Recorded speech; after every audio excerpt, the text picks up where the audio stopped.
Actually, ayos to. Chavit Singson binunyag na may pag-asa daw ngayon na mangyari ang Pacquiao versus Floyd rematch. Talaga? Ayon po sa interview ni Anton Rojas ng Bilyonaryo News Channel kay Chavit, ay 3 beses na pala umanong nag-usap itong dalawa at pumayag na umano itong si Floyd Mayweather na labanan itong si Manny Pacquiao. Ngunit, biglang nagbabago ang isip.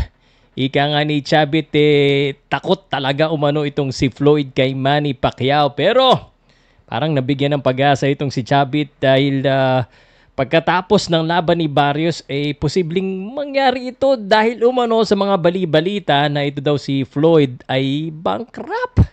Baka mas pumayag ngayon itong si Floyd Mayweather. Teka, parang mas okay ito ha. Actually, manalo-matalo, parang itong laban na ito, mas interesting ito and could still make money. Pero syempre, mas maganda kung manalo si Pacquiao.